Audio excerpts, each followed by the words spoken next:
வணக்கம் மக்களே. Nita form India சேனல்லேருந்து இன்றைய தலைப்பு பார்த்தீங்க அப்படின்னா, பூ வந்துக்கிட்டு இருக்குது.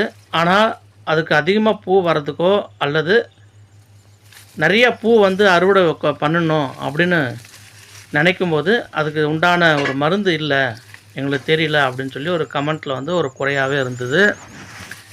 நான் வந்து ஒரு 1 வீக் முன்னாடி கூட இந்த மருந்தோட பதிவு வந்து நான் போட்டிருந்தேன். மீண்டும் நான் வந்து அதே மருந்து இப்போ நான் உபயோகப்படுத்தும் போது எப்படி ஒரு ரிசல்ட் இருக்குது அப்படிங்கிறத இந்த வீடியோவில் நான் தெளிவாக உங்கள்கிட்ட நான் சொல்ல போகிறேன். முக்கியமாக நம்ம பூ அறுவடை வந்துட்டு இருக்கும்போது நமக்கு தேவையான மிக அதிகமான சத்து அப்படின்னு பார்த்திங்கன்னா, சீவீடு எக்ஸ்ட்ராக்ட்டு, அமினோ ஆசிடு, அதுக்கப்புறம் பார்த்திங்கன்னா இதிலே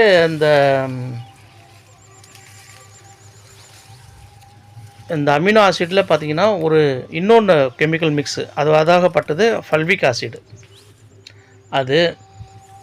அதுக்கப்புறம் பார்த்திங்கன்னா அமினோ ஆசிடு ப்ளஸ் நியூட்ரன். இப்போ நான் சொல்கிறது உங்களுக்கு புரிஞ்சிருக்குன்னு நினைக்கிறேன். அமினோ ஆசிடு செப்பரேட்டாகவும் இருக்குது, அமினோ ஆசிடு ப்ளஸ் நியூட்ரண்ட்டு கலந்துருக்குது ஒன்று, அமினோ ஆசிடு இருக்குது, கூடவே வந்து பார்த்தீங்கன்னா விட்டமின்ஸ் கலந்துருக்குது 2, amino acid plus fulvic acid இருக்குது 3, 4வது சீவீட் எக்ஸ்ட்ராக்ட், இது வந்து தனியாக இருக்கும்.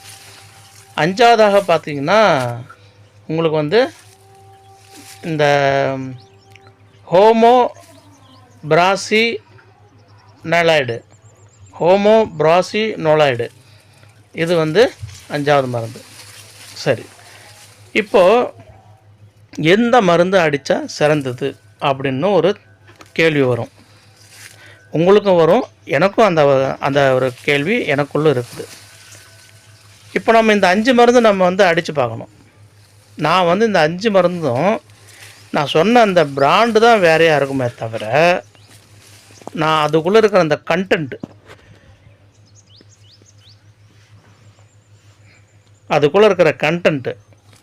Amino acid nutrient, amino acid vitamin, amino acid fulvic acid, amino acid செப்ரேட்டாக, இதெல்லாம் நான் வந்து 1 பை 1 நான் வாங்கி அடிக்கிறது உண்டு. இந்த கெமிக்கல் வந்து பூவுக்கும் இந்த கெமிக்கலுக்கும் என்ன சம்மந்தப்பட்டது அப்படின்னா, கண்டிப்பாக உறுதியாக நான் உங்களுக்கு வந்து ஒரு தயவு கூர்ந்து நான் சொல்ல வேண்டியது என்னன்னா, அமினோவும் ஃபல்விக்கும் சீவிடும் பூவை வந்து வேறு ஒரு தளத்துக்கு கொண்டு போய் நமக்கு பூவை கொடுக்கக்கூடிய ஒரு அற்புதமான ஒரு மருந்துங்க. இந்த 5 மருந்தும் நான் சொல்லக்கூடிய இந்த 5 மருந்து இப்போ நான் 1 பை 1 நான் சொல்கிறேன். இந்த 5 மருந்தும் பூ அதிகமாக வர்றதுக்கு மிக மிக மிக மிக மிக முக்கியமானவை. இப்போ நான் வந்து எப்படி பயன்படுத்தினேன் அப்படின்றத நான் சொல்கிறேன். 1ஆம் தேதி எனக்கு ஸ்ப்ரே வருதுன்னு வச்சுங்க, அப்போ நான் ஒரு மருந்து, 2வது 4வது நாள் 5வது நாள் அப்போது இதே மாதிரி ஒரு மருந்து, மறுபடியும் ஒரு டானிக்கு, அதுக்கப்புறம் மறுபடியும் ஒரு 4 நாள் கேப் போட்டு மறுபடியும் ஒரு டானிக்கு. இப்போ எனக்கு 20 நாள் பூ வந்துக்கிட்டு இருக்குதுன்னா 5 டானிக்கு நான் சேர்த்து அடிக்க மாட்டேன். 5 டானிக்கும் ஒவ்வொரு முறையும் ஒரு டானிக்கு நம்ம என்ன புழு பூச்சி மருந்து சேர்த்து அடிக்கிறோமோ அது கூட இதுவும் நம்ம சேர்த்து அடிக்கிறோம். பூ அறுவடை நின்று போச்சு அப்படின்னா தேவையில்லை. இது வந்து பூவை நம்ம வந்து அதிகமாக கொண்டு வரதுக்கு தான் நம்ம அடிக்கணும், இல்லைன்னா நமக்கு தேவையில்லை, அடிக்கணும்னு தேவையில்லை.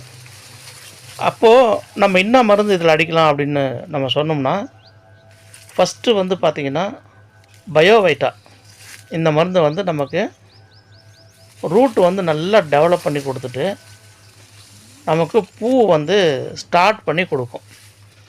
ஸ்டெப் பை ஸ்டெப்பாக நம்ம போகிறோம், நம்ம வந்து ரூட் வந்து நல்லா டெவலப் பண்ணி கொடுக்கும்.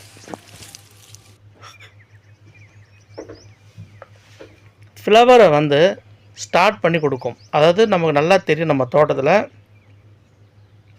நம்ம செடியை கவாத்து பண்ணமோ இல்லை பண்ணலையோ, அடி உரம் போட்டதுக்கப்புறம் செடி மெல்ல துளிர் எடுத்து வரும். அந்த புதுசாக துளிர் வரும்போது அது கூட சேர்த்து பச்சை அரும்பு வரும். அந்த பச்சை அரும்பும் நம்ம போடுறது அடி உரம் போட்டாச்சுன்னு வச்சுங்க, அப்போ மேலே ஸ்ப்ரே ஒன்று கொடுக்கணும், பூஸ்ட் பண்ணணும் இல்லையா? அது நல்லா ஊக்கப்படுத்தினா தானே அது இன்னும் வீரியமிக்கதாக வரும். 10 அரும்பு வரத்துக்கு இன்னும் 100 அரும்பு சேர்ந்து வரும். அப்போது நம்ம இந்த பயோவைட்டா அப்படிங்கிற மருந்து நம்ம அடிக்கும்போது சீவீடு எக்ஸ்ட்ராக்ட் அப்படிங்கிற ஒரு கண்டென்ட் அதில் இருக்கிறதுனால அதனுடைய பணியை வந்து பார்த்திங்கன்னா நல்ல பூவை வந்து உற்பத்தி பண்ணி கொடுக்கக்கூடியதான் அதனுடைய தரம். வேலையை ரூட்டை நல்லா டெவலப் பண்ணிக்கணும், பூவை நல்லா வெளியே கொண்டு வந்துடும். இதை அடித்து ஒரு 4-5 நாள் கழித்து நம்ம 2வது டோஸ் அடிக்கும்போது நம்ம அப்போ என்ன பண்ணலான்னா, இல்லை பயோவேட்டா வந்து நம்ம அடிக்கும்போது ஒரு 10 லிட்டருக்கு 25 ml கணக்கு,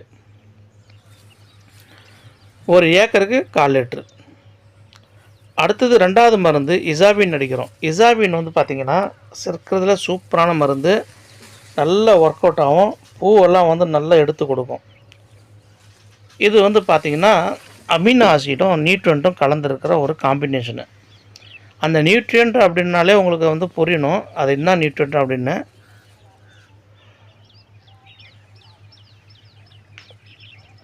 அதில் பல வகையான நியூட்ரியன்ட் இருக்கும்.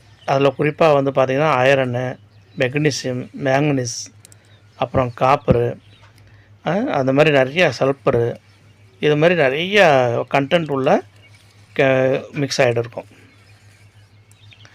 இதுவும் 10 லிட்டருக்கு 25 ml, ஒரு ஏக்கருக்கு 1/4 லிட்ரு. இதுவும் பார்த்திங்கன்னா பிளான்ட் க்ரோத்து, க்ரீன், அதாவது நம்ம இலைகள் வந்து பசுமையாகவும் செடி வந்து ரொம்ப பசுமையாகவும் வளர்ச்சி ஊக்கி அந்த வளர்ச்சி ஊக்கியோடு சேர்த்து பூவை வந்து உற்பத்தி பண்ணி தர்றது. இது 2.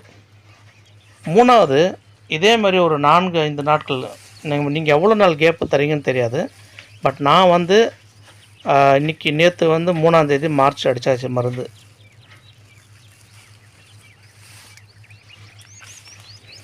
அடுத்தது பார்த்திங்கன்னா 4, 5, 6 3 நாள் இடைவெளி.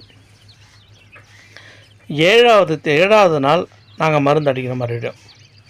ஒரு வேளை செடிகளில் வந்து சிறப்பாக ஒரு ரிசல்ட் இருக்குது, இன்னும் ஓரிரு தினங்கள் தாங்கும், நோய் தாக்குதல் இருக்காது அப்படிங்கிற ஒரு எண்ணம் வரும் பட்சத்தில் 8ஆம் தேதி கடந்து போகலாம். நான் ஏன் அந்த ஒரு நாள் கூட நான் சொல்கிறேன்னா, நமக்கு ஒரு வாரத்தில் ஒரு நாள் கூட சொல்லும்போதும் மாதத்தில் ஒரு 4 அல்லது ஒரு 5 நாட்கள் நம்ம கூட அப்படி தள்ளிட்டு போயிட்டோம்னா ஒரு முறை ஸ்ப்ரே பண்ணுற காஸ்ட்டு, உதாரணம் 2000 ரூபாவோ இல்லை 3000 ரூபாவோ நமக்கு வருதுன்னா அதை மிச்சப்படுத்தலாம். ஆனால் இது எல்லாமே செடி ஆரோக்கியமாக இருக்கிற பட்சத்தில் மட்டும்தான். இதே செடி வந்து நோய் தாக்குதல் ஏற்பட்டிருக்குது, கருகள் ஏற்பட்டிருக்குது அப்படின்ற பட்சத்தில் நம்ம தொடர்ந்து 2 நாளோ 3 நாளோ தொடர்ந்து நம்ம மருந்து அடிக்கிற மாதிரி ஒரு நிர்பந்தம் கூட வரும். நல்லா கவனத்தில் எடுத்துக்கணும். செடியில் பிரச்சனை இருக்குது, நான் மருந்து அடித்தேன் 4 நாள் ஆச்சு கண்ட்ரோல் ஆகலை, அந்த வார்த்தைக்கே போகக்கூடாது. அன்றைக்கி அடித்தேன், நாளைக்கு வந்து பார்க்குறேன் செடியில் வந்து மாற்றம் தெரியல, மறுபடியும் அடிக்கணும். அடுத்த நாள் வந்து பார்க்குறேன் செடியில் மாற்றங்க தான் பார்த்தா மாற்றம் இல்லையா, மறுபடியும் அடிக்கணும். இப்போல்லாம் எப்போ இது பிரச்சனை வரும்னா கருகளும் சிவப்பரும், இது 2 பிரச்சனை வரும்போது நம்ம மருந்து அடித்து காப்பாற்றிடலாம் அப்படின்ற எண்ணத்தை வரும்போது நம்ம அந்த மருந்து அடித்து காப்பாற்றிடணும். அந்த சமயத்தில் வந்து நம்ம போகக்கூடியது சிமோடிஸில் போகிறது ஆக சிறந்தது. இது வந்து பூச்சி மருந்து சிமோடிஸ் அப்படிங்கிறது, சரிங்களா? அதை பற்றின தகவல் நான் நேற்று கூட வீடியோ போட்டிருக்கேன். நீங்கள் ஃபஸ்ட் டைம் யாராவது நண்பர்கள் பார்க்குறீங்கன்னா நேற்று போட்ட வீடியோ கூட நீங்கள் பாருங்கள். அது என்ன மாதிரி சிவப்பரும்பை கட்டுப்படுத்தலாம் அப்படிங்கிறத நான் தெளிவாக சொல்லியிருக்கேன். 3வது மருந்து வந்து பார்த்திங்கன்னா ஃபென்டா ப்ளஸ். இது வந்து அமினோ ஆசிடும் இதில் விட்டமின்ஸ் வந்து கலந்துருக்கும். இது வந்து பார்த்திங்கன்னா கொஞ்சம் விலை எல்லாத்தையும் விட வந்து கொஞ்சம் கூட, இது இசாபின் விட இது விலை கூட. இது வந்து 10 லிட்டருக்கு 10 ml போடுங்க.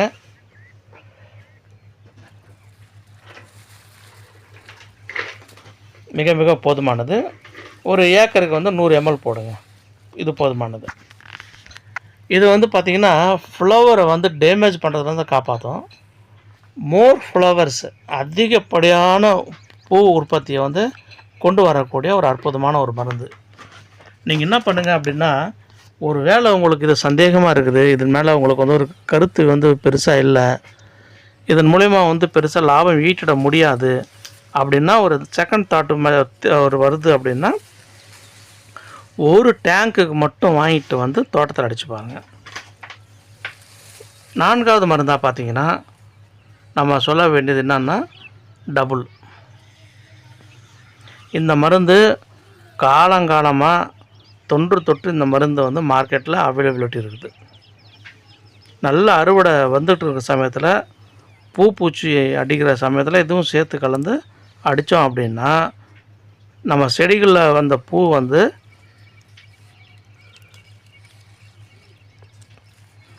கண்டிப்பாக உறுதியாக அடித்த வர 1 கிலோ பூ வருதுன்னு வச்சுங்க, இன்றைக்கி நீங்கள் அடிச்சிங்க அப்படின்னா நாளைக்கு காலையில் பூ பறிக்கிற சமயத்தில் உறுதியாக சொல்கிறேன் 1/2 கிலோ பூவாவது கண்டிப்பாக ஏறி இருக்கும்.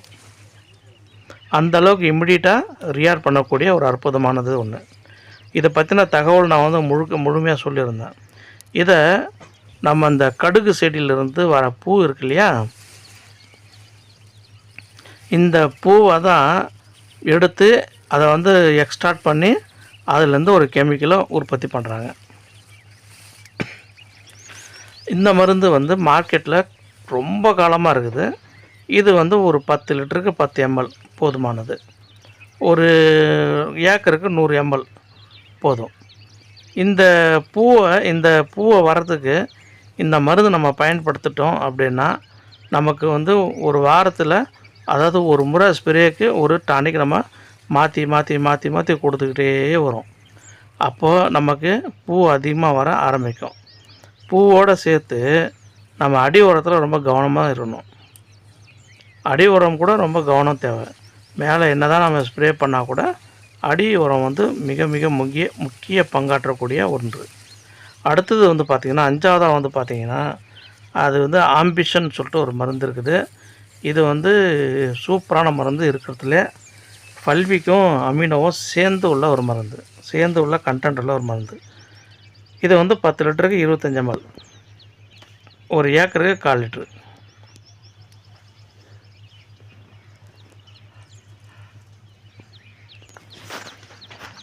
இந்த 5 டானிக்கும் ஒன்றா சேர்த்து அடிக்கலாமா அப்படின்னு ஒரு சந்தேகம் வந்தால் அதை சந்தேகத்தோடு முடிச்சிடுங்க. அடிக்கவே கூடாது. No more possibilities. அதே மாதிரி பூ இல்லாத சமயத்தில் அடிக்கலாமா? அடிக்கவே கூடாது. கொஞ்சம் நமக்கு நல்லா பச்சை அரும்பெல்லாம் திரண்டு வந்துருச்சு அப்படின்னா அப்படியே நம்ம ஸ்லோவாக என்ன பண்ணலாம், அந்த களைக்கொல்லியோ இல்லை பூச்சி மருந்தோ அடிக்கிற சமயத்தில் நம்ம இந்த மருந்து கொண்டு போய் சேர்த்து அடிக்கலாம். இப்போ அந்த அடிக்கிற சமயத்தில் இதனுடைய பூ வரத்தோட தன்மை இருக்குது இல்லையா, இது இப்போ என் தோட்டத்தில் எனக்கு இந்த மாதிரி ஒரு பிரச்சனை வந்தது. எப்படி வந்ததுன்னா, கிளைமேட்டு வந்து சரியில்லை, பனியாக இருக்குது. பூ வந்து பார்த்திங்கன்னா தோட்டம் முழுக்க பூ இருக்குது. பூ வந்தாலே எப்படி வருதுன்னா அப்படியே ஒரு மாதிரி கடிச்சிக்கிட்டே வருது. பூ கொஞ்சமாக உற்பத்தி பண்ணுற மாதிரி தான் வருது. அப்போ இந்த டானிக்கு நான் வாங்கி நான் அடிக்க இந்த பூ எப்படி ஆயிடுச்சுன்னா, ஒரு நாளைக்கு 1/2 கிலோ 1 கிலோ 1/2 கிலோ 1 கிலோன்னு சொல்லிட்டு இந்த பூவோட எண்ணிக்கையை வந்து நமக்கு கூட்டிக்கிட்டே இருக்குது. அப்போ அந்த கூட்டுற பட்சத்தில் அங்கே என்ன நடக்குது அப்படின்னா, நம்ம அடிக்கிற மருந்து அந்த செடிகளுக்கு வந்து ஒரு ஹீட்டு ப்ரிப்ரேஷன் பண்ணி அந்த ஹீட் மூலமாக அந்த பூ வந்து உற்பத்தி ஆகுது. அப்போ இதில் நம்ம அடிக்கிற ஒரு டானிக்கும் வந்து பார்த்திங்கன்னா நம்ம செடிகள் அடிக்கும்போது புழு பூச்சி மருந்தோடு சேர்த்து நம்ம அடிக்கிறோம். அந்த அடிச்சிட்டும்போது குறிப்பாக மாலை நேரத்தில் தான் நம்ம மருந்து அடிக்கணும். ஒரு 3 மணிக்கு மேலே தான் மருந்து அடிக்கணும். அதான் ஒரு மிக சால சிறந்தது. அதே மாதிரி நம்ம செடிகளுக்கு வந்து தண்ணி கட்டும்போது கொஞ்சம் நிதானமாகவும் ஒரு 10 நாளைக்கு வாரத்துக்கு ஒரு முறை தண்ணி காட்டணும். பர்டிகுலராக பூ அதிகமாக வர சமயத்தில் தண்ணியோட அளவு வந்து மிக மிக குறைவாக பயன்படுத்தணும். முழு அளவில் பயன்படுத்தக்கூடாது. இது வந்து ரொம்ப கவனத்தில் எடுத்துங்க. அதே மாதிரி நம்ம செடிகளுக்கு வந்து பார்த்திங்கன்னா நம்ம அடி உரம் கொடுக்குற சமயத்தில் நம்ம பூக்கிற சமயம், அந்த சமயத்தில் நம்ம கொடுக்கும்போது கொஞ்சம் கவனமாக கொடுக்கணும். அதுக்கு மிக முக்கிய காரணம், அந்த அடி உரம் கொடுக்குற சமயத்தில் ஓவர் ஹீட் ஆனதுனால இந்த செடியில் இருக்கிற இந்த ஃப்ளவர் எல்லாம் வந்து கருகிடும்.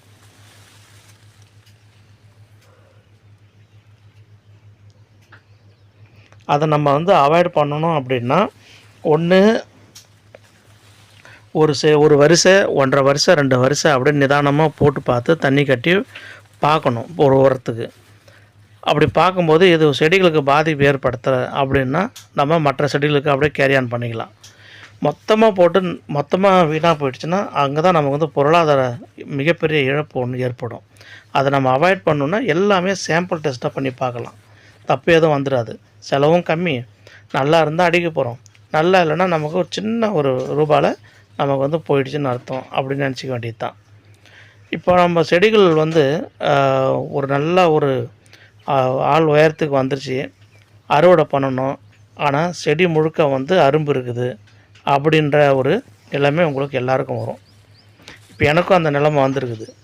செடி வந்து பார்த்திங்கன்னா உள்ளே நுழையவே முடியல, அந்த மாதிரி இருக்குது. ஆனால் எந்த செடியை வந்து கவாத்து பண்ணுற அளவில் வந்து இல்லை.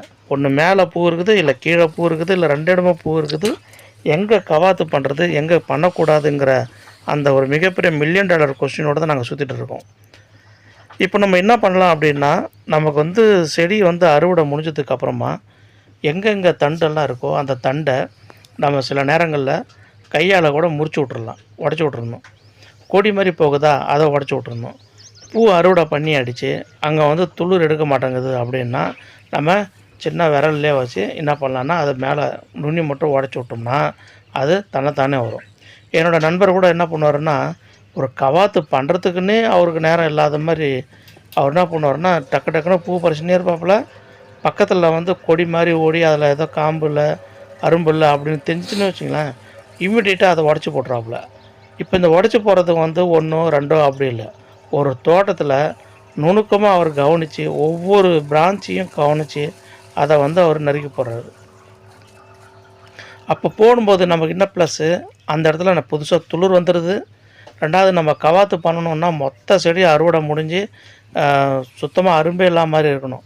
ஒரு வேளை அறுவடை முடிஞ்சு எடுத்துகிறோம், கூட நமக்கு புதுசாக அரும்பு வருது. அப்போ நீங்கள் என்ன பண்ணுவீங்க, செடி அறுத்து விட்டு எடுப்பீங்களா, என்ன பண்ணுவீங்கன்னு தெரிஞ்சால் கொஞ்சம் கமெண்ட்ஸில் போடுங்க. பட் நான் வந்து அறுக்க மாட்டேன்.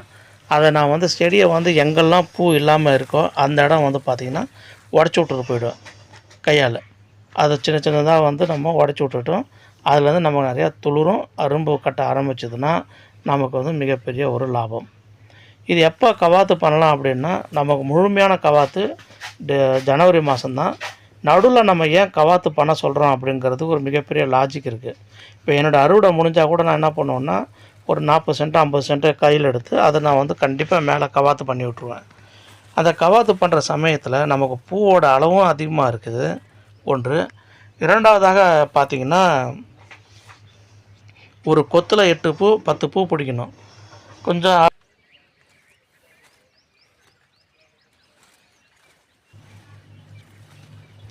ஆக அந்த மாதிரி பூ நமக்கு வந்து பிடிச்சா மட்டும்தாங்க நம்ம வந்து நம்ம நினைக்கிற மாதிரி நமக்கு உற்பத்தி கொண்டு வர முடியும். இப்போ நம்ம தோட்டத்தில் நம்ம வந்து கவனிச்சிக்கிட்டே இருக்கணும். நம்ம பூ அதாவது மருந்து அடித்ததோடு இல்லாமல் உரம் போட்டது மட்டும் இல்லாமல் என்ன நடக்குதுன்னு பார்க்கணும். இப்போ நம்ம தோட்டம் பார்க்குறீங்க, கீழே வந்து மேலே வரைக்கும் ஃபுல்லாக அரும்பாக இருக்குது பாருங்கள். 3 ஸ்டேஜ் 4 ஸ்டேஜ் அரும்பாக இருக்குது. அதாவது அறுவடைக்கு தயாரான அரும்பு இருக்குது, அறுவடைக்கு அடுத்த லெவலில் இருக்குது, அப்புறம் பச்சை அரும்பு இருக்குது, துளிர் இருக்குது. இப்போது இது மாறி மாறி இருக்கிறதுனால நமக்கு ஒரு பெரிய லாபம் என்னன்னு கேட்டிங்கன்னா, அறுவடை நிற்காது. அறுவடை மட்டும் நின்று போச்சுன்னா மறுபடியும் அது வந்து மறுபடியும் ஒரு துளிர் எடுத்து அதுக்கு அரும்பு எடுத்து அது வரத்துக்கு ஒரு 15 நாள் ஆகிடும்.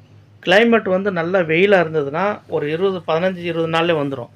கிளைமேட்டு மட்டும் சரியாக அமையலை அப்படின்னா அது ஒரு மாதம் கூட டைம் எடுத்துக்கும். அதனால் எப்போவுமே நம்ம வந்து ஒரு விவசாயத்தில் பண்ணும்போது அதனுடைய ப்ளஸ் மைனஸ்ன்றதை தெரிஞ்சுக்கணும். இந்த இந்த நான் சொன்ன இந்த டானிக் 5 டானிக்கும் நம்ம பூவை வந்து எக்ஸ்ட்ரானரியாக கொண்டு வந்து கொடுக்கும். ஆனால் இதை மட்டும் நமக்கு வந்து போதுமா அப்படின்னா போதாது. அடி உரம் வந்து ரொம்ப கவனமாக நிதானமாக கான்சன்ட்ரேட் பண்ணணும். அதை சில நேரங்களில் பூ அதிகமாக வர நேரத்தில் வச்சோம்னா கருகள் வந்துடும். அதை வந்து ரொம்ப தவிர்க்கணும், ரொம்ப நிதானமாக வைக்கணும். அதுக்கப்புறம் ஒரு மருந்து அடிக்கிற சமயத்தில் கொஞ்சம் ஈவினிங்காக பார்த்து அடிங்க, காலையில் அடிக்கக்கூடாது. ஒரு 2-3 மணிக்கு மேலே அடிங்க. அப்போ நம்ம செடியில் வந்து நமக்கு வந்து சீக்கிரம் நோய் தாக்குதலாம் தீர்ந்துடும். ஒரு 4 நாள் 3 நாள் 4 நாள் கழித்து மறுபடியும் ஒரு டோஸ் அடிங்க. செடிக்கு இது எவ்வளோ தேவையோ அவ்வளோ. இது அடுத்த பாயிண்ட் வந்து நம்ம தண்ணி வந்து தேவையானதை மட்டும் கட்டுங்க, தேவையில்லாமல் கட்டாதீங்க. எப்போ தேவையோ அப்போ மட்டும் கட்டுங்க. ஒரு 10 நாள், இப்போ நான் தண்ணி கட்டி 10 நாள் ஆகுது. ஏன்னா தண்ணி கட்டணுன்னா எனக்கு வரப்போ கூட எனக்கு வராது. ஏன்னா செடிக்கு வந்து ஹீட் வேணும் இல்லையா? இப்போ நான் மேலேயும் குளிராக இருக்குது, பூமியும் குளிராக இருக்குது, எனக்கு பூ எப்படி வரும்? ஏன்னா மல்லி வந்து பார்த்திங்கன்னா அதிகபட்சமாக இருக்கிற உச்சபட்சமாக இருக்கிற வெயிலில் தான் வரும். இது வந்து வெயில் சார்ந்து இருக்கிற ஒரு தாவரம். அதாவது மல்லியை பொறுத்தவரையில் நல்ல சீசன் பார்த்திங்கன்னா மார்ச்லேருந்து ஆரம்பிக்கும். இப்போ மார்ச்சில் அறுவடை வந்துட்டுருக்கு. போன வருஷம் மார்ச்செல்லாம் நல்ல வெயில். இந்த வருஷம் பார்த்திங்கன்னா மார்ச்சில் வந்து இதுவாக இருக்குது, பனியாக இருக்குது இல்லைங்களா? இப்போ இந்த பனி என்ன ஆகுதுன்னா நல்லா வந்து கூலிங் பண்ணுது. செடியை வந்து நல்லா கூலிங் பண்ண அப்படியே அந்த பனியை துளி அப்படியே செடி ஃபுல்லாக மூடிதான் ஆகுது. தண்ணியெல்லாம் ஃபுல்லாக கேப்சர் பண்ணுறதுனால அந்த செடி வந்து அப்படியே கூலிங்காக இருக்குது. அந்த கூலிங்காக இருந்தால் கண்டிப்பாக பூ வராது, கடிச்சிக்கிட்டே வரும், ஏதாவது 1 2 பூ வரும். ஆனால் அந்த செடிக்கு நல்லா தேவையான அளவுக்கு வெப்பம் இருந்தால் அது வரும். அதனால தான் தண்ணி கட்டுறது வந்து ரொம்ப கொஞ்சம் நிதானமாக கட்டணும். வெயில் காலத்தில் வந்து நம்ம தண்ணி கட்டணும் அப்படின்னு நினைக்கும்போது நம்ம செடியை வந்து கொஞ்சம் வாட விட்டு கட்டணும். நான் சொல்கிறது வாட விட்டு. அதனால் சுத்தமாக நீங்கள் வந்து தண்ணி கட்டலைன்னா காஞ்சி போயிடும். அப்புறம் செடியை வந்து காப்பாற்றுறது அது ஒரு பெரிய ஒரு பஞ்சாயத்தாக போயிடும். அதனால் கொஞ்சம் வாட விட்டு நீங்கள் தண்ணி கட்டினா நோய் தாக்குதல் அதிகமாக இருக்காது. 1. 2வது அந்த செடி நல்லா ஹீட் ஆகிறதுனால சீக்கிரமாக நமக்கு வந்து அரும்பு வந்து மேலே வரும். அரும்பும் அறுவடைக்கு வரும், புது அரும்பு நல்லா மேலே வரும். நம்ம இந்த ஸ்ப்ரேயெல்லாம் நம்ம மேலே பண்ணும்போது தான் அந்த செடியில் வர தாக்குதலெல்லாம் குறைச்சி நம்ம வந்து பூ உற்பத்தி கொண்டு போகலாம். இன்றைக்கி வந்து திருவண்ணாமலை சந்தை மார்க்கெட்டு சந்தையில் வந்து ஒரு கிலோ வந்து 450 ரூபா. I think so. இனிமேல் ஒரு 5 நாளைக்கு வந்து பார்த்திங்கன்னா தொடர்ந்து முகூர்த்த நாளாக இருக்குது. இப்போது அடுத்த வாரம் இந்த முகூர்த்த நாட்களில் வந்து இன்னும் கொஞ்சம் ரேட்டு கூட போகும். 800 600 வரைக்கும் போகும். இதெல்லாம் நம்ம வந்து கவனத்தில் எடுத்துக்கிட்டு அதுக்கு தகுந்த மாதிரி. இப்போ எனக்கு வந்து பாருங்கள் பூ ஏறிக்கிட்டே இருக்குது. நல்ல வேலை எனக்கு முகூர்த்த நாளாக மாட்டிக்கிச்சு. இப்போ நமக்கு வந்து பார்த்திங்கன்னா ஒரு தொடர்ந்து பூ போட்டுகிட்டே இருந்தோம்னா நம்ம ஒரு 5 கிலோ பூ 6 கிலோ பூ போட்டால் கூட நமக்கு ஒரு நாளைக்கு 2000 ரூபா 3000 ரூபா நம்ம கிடச்சிக்கிட்டே இருக்கும். ஏப்ரல் மாதம்லாம் வந்து பார்த்திங்கன்னா நம்ம சும்மா விட்டால் கூட பூ வரும் மல்லியில். அப்போ இன்னும் நம்ம நல்லா பராமரிப்பு விஷயத்தில் நம்ம ரொம்ப கவனமாக எடுத்துக்கணுங்க. அடி உரத்தில் ரொம்ப கவனமாக எடுத்துக்கணும்.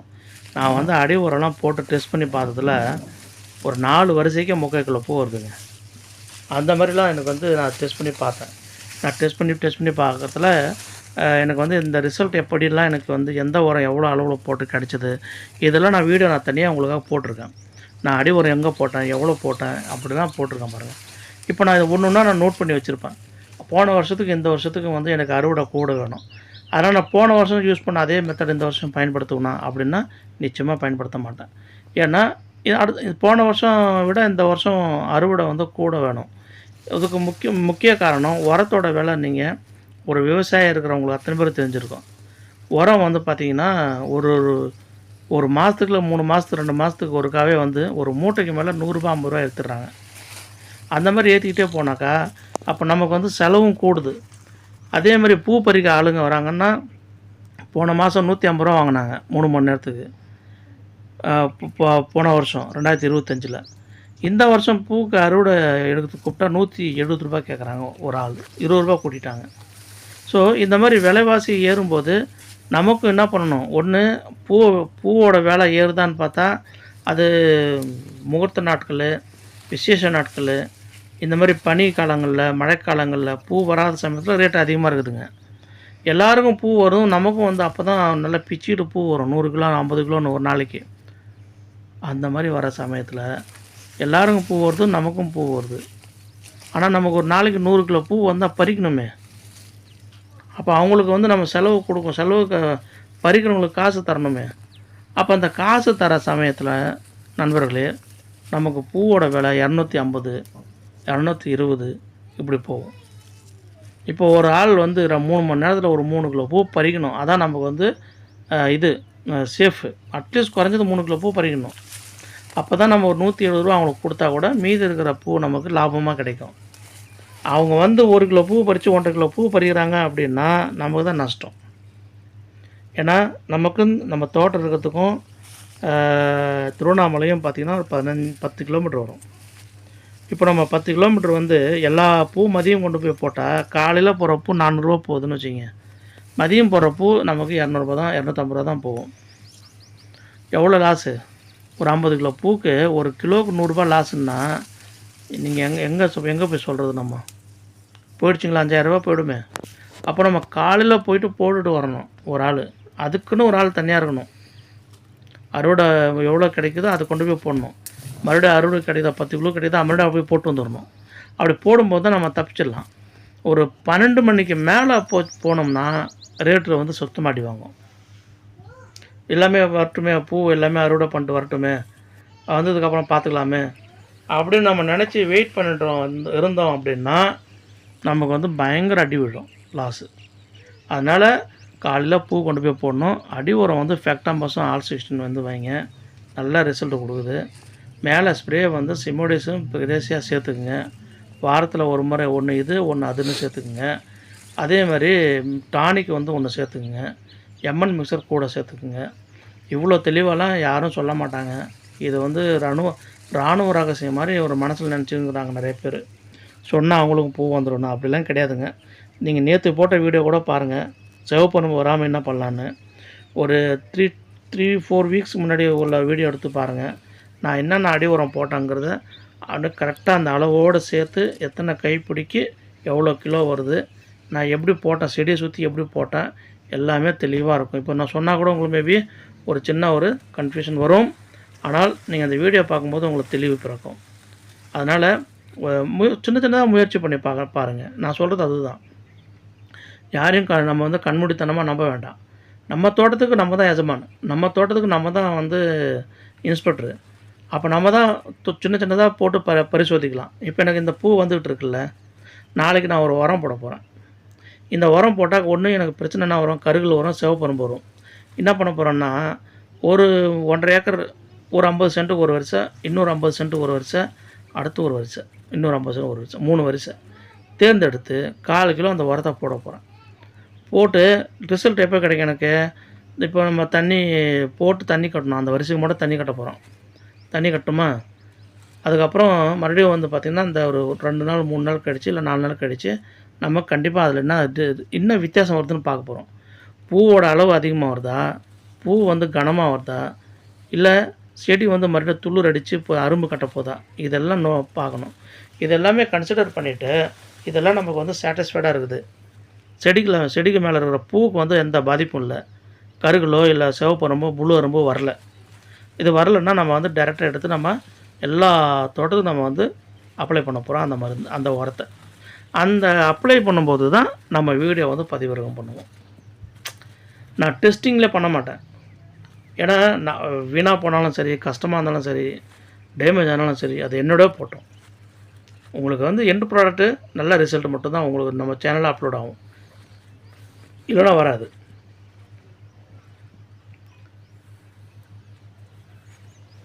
இன்றைக்கி வந்து வீடியோ கொஞ்சம் லென்த்தாக போயிடுச்சு நண்பர்களே.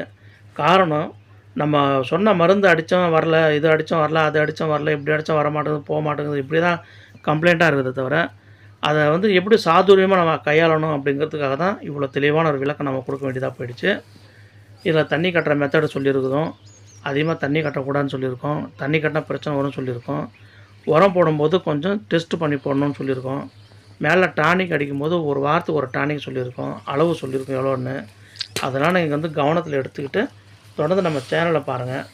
சேனலை பார்த்துட்டு நம்ம சேனலை சப்ஸ்கிரைப் பண்ணி வச்சுக்கிட்டு பெல் ஐக்கான் பட்டன் ப்ரெஸ் பண்ணி வைங்க. அப்போ தான் நம்ம போடுற ஒவ்வொரு வீடியோவும் உங்களுக்கு வந்து நோட்டிஃபிகேஷனாக வரும் இல்லையா? அப்போ வந்தால் தான் உங்களுக்கு அது தேவையான ஒரு சந்தேக பார்வையெல்லாம் தூர விலகும். நன்றி நண்பர்களே. மீண்டும் அடுத்த வீடியோவில் சந்திப்போம். அது வரைக்கும் உங்களோட விடைபெறுவது நிதா ஃபார்ம் இந்தியா சேனல். இந்த மருந்தோட ஃபோட்டோ போட்டிருக்கேன், உங்களுக்காக பிரத்யேகமாக நான் போட்டிருக்கேன். பாருங்கள், நிச்சயமாக இது வந்து நல்ல ஒரு ரிசல்ட் கொடுக்கும். நீங்கள் வேணால் ட்ரை பண்ணி பாருங்கள். தேங்க்யூ ஸோ மச்ங்க. வாழ்க வளமுடன்.